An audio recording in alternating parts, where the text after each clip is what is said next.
Hello guys, welcome back to our channel that is academics NEET. बेटा मेरा नाम है रोहित खंडेलवाल एंड आज हम स्टार्ट कर रहे हैं क्लास 11th का थर्ड चैप्टर जिसका नाम है काइनेमैटिक्स। ये है आपकी मंजिल सीरीज़ एंड आज है इस चैप्टर का लेक्चर नंबर 1। तो देखिए यार, सबसे पहले हमको पता होना चाहिए कि काइनेमैटिक्स वर्ड का मतलब क्या होता है, राइट? आप सब ने ऑलरेडी पढ़ रखा होगा काइनेमैटिक्स चैप्टर। नहीं पढ़ा तो बेटा कोई दिक्कत नहीं है, आपके बेसिक्स से लेके बेटा मैं आपके कंसेप्ट को एकदम स्ट्रॉन्ग करने की पूरी कोशिश करूँगा। तो चलिए सबसे पहले हम समझते हैं काइनेमैटिक्स वर्ड का मतलब। देखो, काइनेमैटिक्स वर्ड दो वर्ड से मिलके बना है, जिसका पहला वर्ड है काइने एंड सेकंड वर्ड है यार मैटिक्स। काइने वर्ड का मतलब होता है यार मोशन एंड मैटिक्स वर्ड का मतलब होता है मेजरमेंट। अब मुझे आप एक बात बताओ, क्या समझे आप इन दो वर्ड से मिला के? बेटा काइनेमैटिक्स के अंदर आपको उन चीज़ों के बारे में पढ़ना है जो कि आपकी हेल्प कर सकते हैं मोशन को मेजर करने के लिए। सही कह रहा हूँ मैं? बेटा वो सारी टर्म्स जो कि मोशन को मेजर करने में हमारी हेल्प करेंगी उसे हम पढ़ेंगे काइनेमैटिक्स के अंदर। अच्छा, एक बात और इम्पॉर्टेंट हो जाती है इसके अंदर, याद रखना आप कि मोशन बेटा किस तरीके से जनरेट हुआ है, मोशन का कॉज क्या है, कैसे मोशन बना, बेटा वो काइनेमैटिक्स के अंदर आपको नहीं पढ़ना होता। उसके लिए बेटा नेक्स्ट कुछ चैप्टर आएंगे जैसे कि NLM है ना, न्यूटन लॉज ऑफ मोशन। वहाँ पे आप फोर्स वोर्स के बारे में अच्छे से डिटेल में स्टडी करेंगे। काइनेमैटिक्स बेटा सिर्फ ये जानती है कि मोशन हुआ है तो उसको हम मेजर करना चाहेंगे और उससे रिलेटेड टर्म्स क्या होंगी, उन सब की स्टडी होती है बेटा काइनेमैटिक्स के अंदर। वो मोशन किस तरीके से जनरेट हुआ है वो आप काइनेमैटिक्स के अंदर नहीं पढ़ते। आ रही है बात समझ में? चलिए, अच्छा मुझे एक बात बताओ, काइनेमैटिक्स के अंदर आपने सोचा कि मोशन को मेजर करेंगे, तो कौन कौन सी वो टर्म्स हैं जो कि मोशन को मेजर करने में हमारी हेल्प करेंगी? बताइए। बिल्कुल बेटा, डिस्टेंस होता है, राइट, डिस्प्लेसमेंट भी होता है, आपके पास फिर स्पीड होती है, वेलोसिटी होती है, एक्सेलरेशन होती है, इवन रिटार्डेशन भी होती है, और भी ऐसी बहुत सारी टर्म्स हैं जो इसके अंदर हमको पढ़नी होंगी। आ रही है बात समझ में? बताइए। अच्छा, अब एक बात बताओ यार मुझको पहले कि चलो मैं आपको एक एग्जाम्पल देता हूँ और फिर मैं आपको उससे कुछ समझाना चाहता हूँ, ठीक है? देखो, मान लो मेरे पास एक पेन रखा था यहाँ पे और यहाँ पे एक आदमी था। बेटा अब मैंने इस आदमी से पूछा कि बताओ क्या ये पेन मूव कर रहा है, तो बताओ वो क्या आंसर देगा। मान लो ये पेन बेड पे रखा हुआ है, एक नॉर्मली रखा हुआ है, मूव नहीं कर रहा, तो ये आदमी क्या बोलेगा कि ये पेन तो मूव नहीं कर रहा। दैट मीन्स ये पेन किस पे है? रेस्ट पे है। सही कह रहा हूँ मैं? बिल्कुल सही कह रहे हो सर। अच्छा मुझे एक बात बताओ, क्या जो इसने आंसर दिया कि ये पेन रेस्ट पे है, क्या ये 100% करेक्ट है? क्या दुनिया में किसी से भी अगर मैं पूछूं कि क्या ये पेन रेस्ट पे है, तो क्या उसको ये पेन रेस्ट पे लगेगा? सर ये कैसा क्वेश्चन है? देखो मैं आपको अभी समझाता हूँ। मान लो बेटा एक आदमी जो है अर्थ के बाहर, ये अर्थ है, अर्थ के अंदर पेन रखा हुआ है, अर्थ के बाहर एक आदमी है।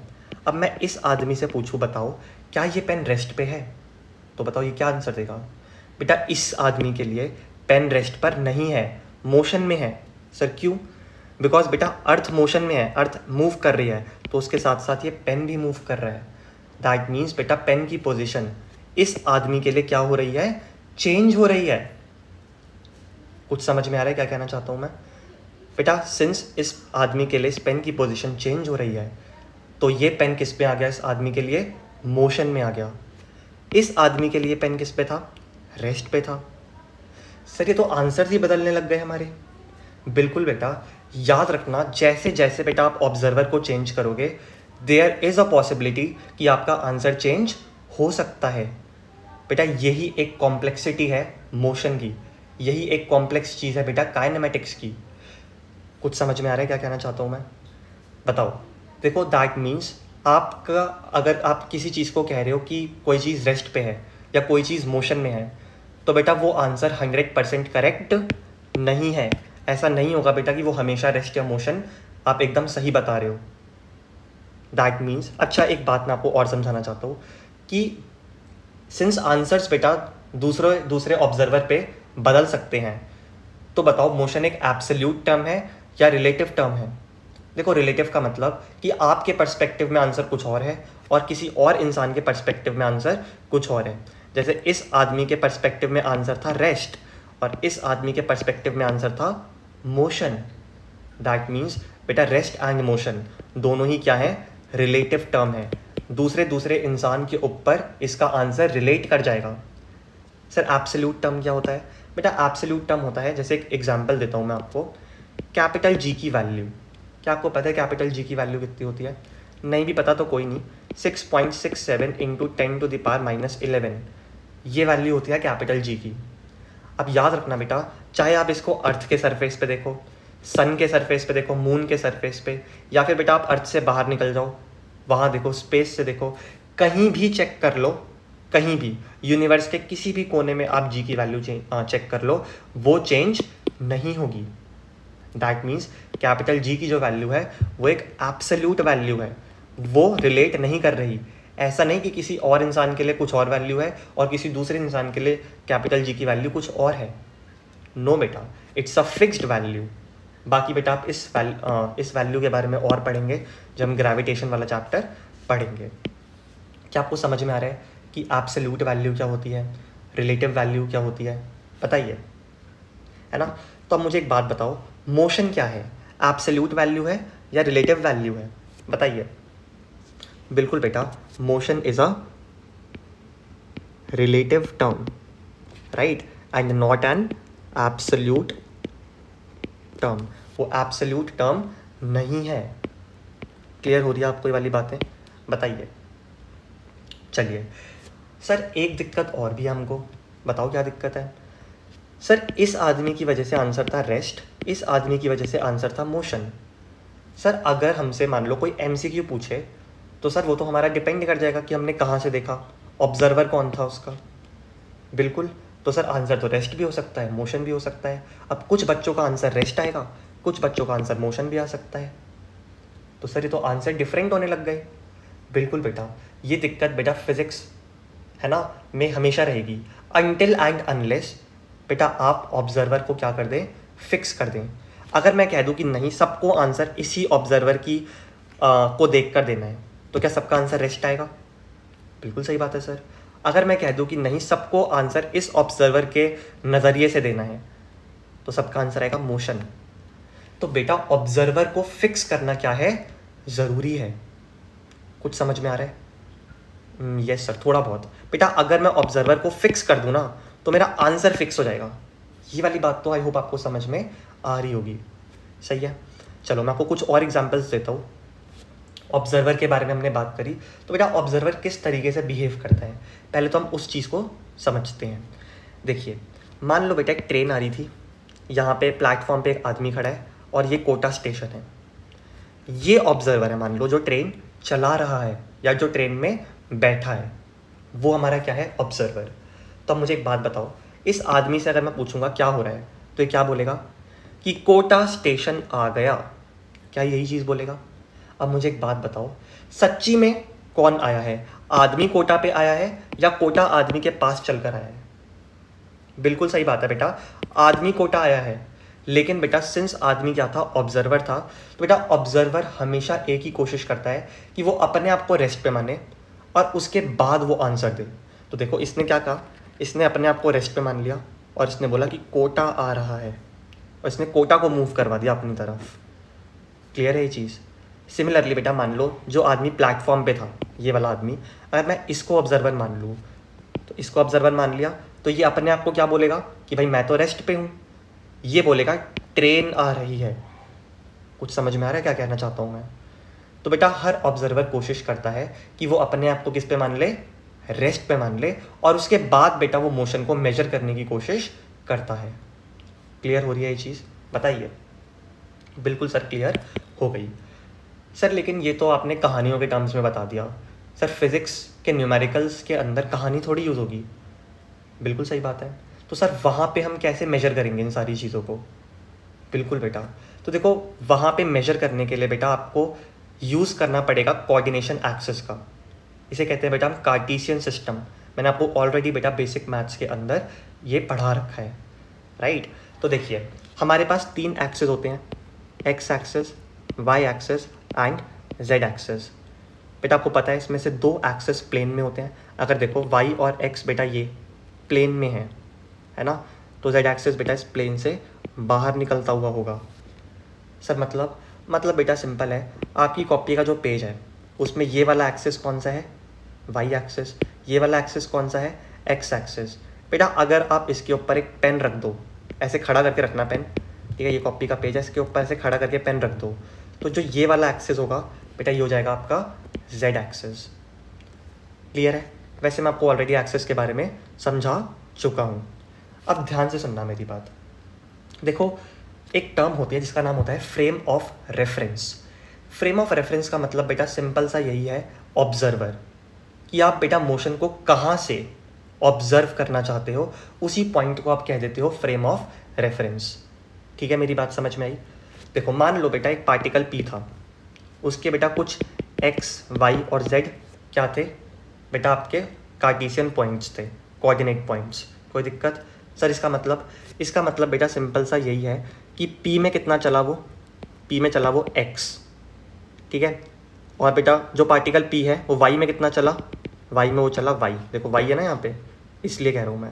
और जेड में कितना चला, जेड चला। अगर बेटा यहाँ पे 2 3 वैल्यू रख लूँ तो इसका मतलब क्या है बेटा, देखो जैसे मान लो एक्स में वैल्यू 2 है तो बेटा ये पार्टिकल पी की वैल्यू 2 आ जाएगी एक्स एक्सिस के अंदर। वाई के अंदर वैल्यू 3 है तो वाई के अंदर वैल्यू आ जाएगी 3, और जेड के अंदर वैल्यू मान लेते हैं 1 है तो बेटा वैल्यू आ जाएगी 1 जेड एक्सिस के अंदर। क्लियर हो रही है ये चीज़? तो इसे कहते हैं बेटा कार्टेशियन पॉइंट्स। बेटा इन कार्टेशियन पॉइंट्स की मदद से आप बेटा एक पोजीशन डिफाइन कर सकते हो पार्टिकल की। दिख रहा है आपको, इस पार्टिकल पी की पोजीशन बेटा यहाँ पे है जहाँ पे मैंने पॉइंट मार्क करा हुआ है। क्लियर? अब बेटा डिपेंड करता है कि आप मोशन को ऑब्जर्व कहाँ से करना चाहते हो। देखो अगर मान लेते हैं हम मोशन को ऑब्जर्व करना चाहते हैं इस पॉइंट से, ठीक है, लेट्स से वो पॉइंट है ये वाला, इस पॉइंट से, पॉइंट का नाम देता हूँ मैं एम। तो बेटा एम पॉइंट आपका हो जाएगा फ्रेम ऑफ रेफरेंस, मतलब आप पूरे मोशन को बेटा कहाँ से ऑब्जर्व करेंगे, पॉइंट एम से। आपने बोला सर नहीं मैं तो पॉइंट एम से नहीं, पॉइंट एन से करना चाहता हूँ, तो आपके लिए बेटा फ्रेम ऑफ रेफरेंस क्या हो गया, पॉइंट एन हो गया। तो जहाँ से बेटा आप मोशन को ऑब्जर्व कर रहे हैं उसे ही आप कह देंगे फ्रेम ऑफ रेफरेंस। क्लियर है ये चीज़? अब सर अगर क्वेश्चन के अंदर फ्रेम ऑफ रेफरेंस नहीं दिया तो सर फिर तो हम सबके आंसर्स अलग अलग आ जाएंगे। कोई फ्रेम ऑफ रेफरेंस को यहाँ मान लेगा, कोई यहाँ मान लेगा, कोई यहाँ कहीं भी मान सकते हो आप फ्रेम ऑफ रेफरेंस को। बिल्कुल सही बात है बेटा। और आपको पता है बेटा ये वाली बात, ऑब्जर्वर को चेंज करने पे आंसर्स अलग अलग आने लग जाते हैं। तो सर ये तो सबके आंसर्स अलग अलग आ जाएंगे। बिल्कुल सही बात है बेटा, आंसर्स अलग अलग आ जाएंगे बेटा। इसीलिए फिजिक्स में हमने एक चीज़ को डिफाइन कर दिया कि अगर आपको कोई भी न्यूमेरिकल सॉल्व करना है और उसके अंदर फ्रेम ऑफ रेफरेंस की बात नहीं करी गई है तो बेटा आप हमेशा ग्राउंड या फिर ओरिजिन को क्या मान लेंगे, फ्रेम ऑफ रेफरेंस मानेंगे, जिससे बेटा आप सभी के आंसर्स क्या आए, सेम आए। क्लियर है ये चीज़? बताइए, याद रखना अगर क्वेश्चन में frame of reference already define है तो आप ओरिजिन को नहीं मान सकते फ्रेम ऑफ रेफरेंस, क्योंकि क्वेश्चन में ऑलरेडी गिवन है फ्रेम ऑफ रेफरेंस के पॉइंट्स। लेकिन अगर फ्रेम ऑफ रेफरेंस के पॉइंट क्वेश्चन में गिवन नहीं है तो बेटा यही आपका ओरिजिन क्या हो जाएगा, फ्रेम ऑफ रेफरेंस हो जाएगा। तो इस तरीके से बेटा आप मैथमेटिकली समझ सकते हैं फ्रेम ऑफ रेफरेंस को। क्लियर हो रही है ये चीज़? बताइए। तो मैथमेटिकली फ्रेम ऑफ रेफरेंस को कौन समझाता है बेटा, कार्टेशियन सिस्टम समझाता है। क्लियर हो रही है ये चीज़? बताइए। देखो इसका एक और एग्जांपल देता हूँ मैं आपको। जैसे मान लो बेटा कि आपके पास एक गाड़ी थी, यहाँ पे कुछ पेड़ लगे हुए हैं और यहाँ पे एक आदमी है। बेटा आप गाड़ी चला रहे हो, अब मुझे समझाना है ये वाली बात कि इस आदमी को अगर मैं फ्रेम ऑफ रेफरेंस मान लूँ, है ना, तो ये अपने आप को सबसे पहले क्या बोलेगा कि मैं तो रेस्ट पे हूँ, ये तो रेस्ट पे है। और इसके लिए बेटा पेड़ कहाँ जा रहे होंगे, पीछे जा रहे होंगे। असलियत में क्या हो रहा है बेटा, पेड़ अपनी पोजीशन पे खड़ा है, आदमी आगे जा रहा है।